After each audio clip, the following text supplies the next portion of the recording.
Does it bother you that kids today spend less time outside and more time in front of a screen whenever they get a chance? It doesn't bother me. I think it's evolution.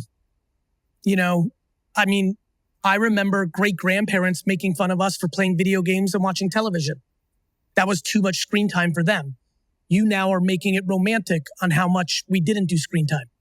But you and I, for all our bike riding and throwing a football, we watched plenty of television and played plenty of video games.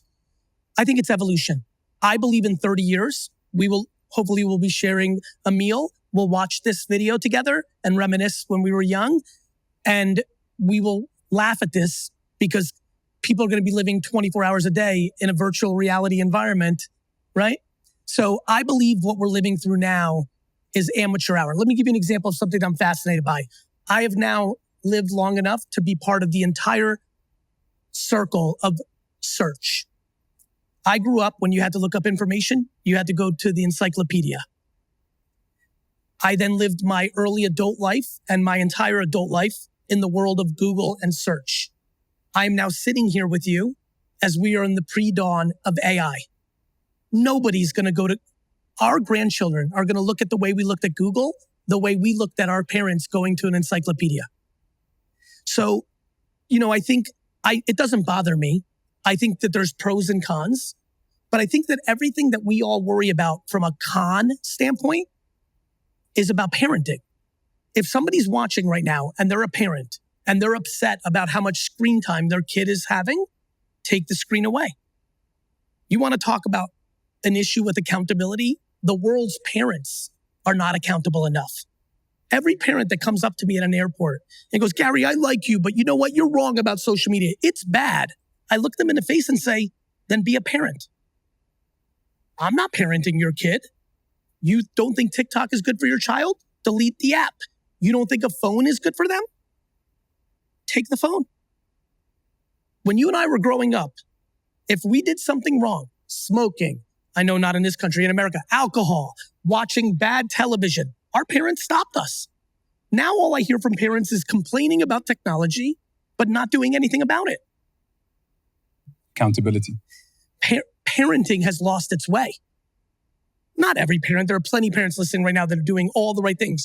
But when a parent cries about the world and does nothing about it, that is called hypocrisy. I can relate to you a lot when you said that school wasn't for you, you weren't good at it. Yes. I wasn't either, and it was very condescending. I didn't think I'd make anything of my life. Looking at the school system today, is it flawed? Is it broken? It's broken for some. You and I happen to be them. My biggest belief is that education's the most important thing in the world. I educate every day to the best of my ability. The way school is packaged around the world, I think is flawed for many. Clearly, you and I, it didn't work for. The thing I find fascinating is so many of the people we admire, so many of the people that create the things that change the world, school was not the vehicle for them. Now, let's not get it confused. Mark Zuckerberg is one of the great entrepreneurs of all time. He went to Harvard. School worked for him. So when I talk about school, as you know, with my content, I'm not talking to the people that are getting value from school. I'm talking to the parents who don't sleep at night because their child gets bad grades. And I ask them to have less anxiety because many children that get bad grades end up living very happy, successful lives. Maybe your son and daughter's not going to be an engineer or a doctor or a lawyer like every parent in the world wanted. But I think that every parent ultimately just wants their kid to be happy. You touched a lot on dwelling and rolling with the punches of life. How important is it to play the hand you're dealt and stop making excuses? When people hear that, I don't want them to hear that like, hey, who cares that you had an abusive father? Stop complaining. Like, that's hard. If you had an alcoholic father who hit you, that's impossibly challenging.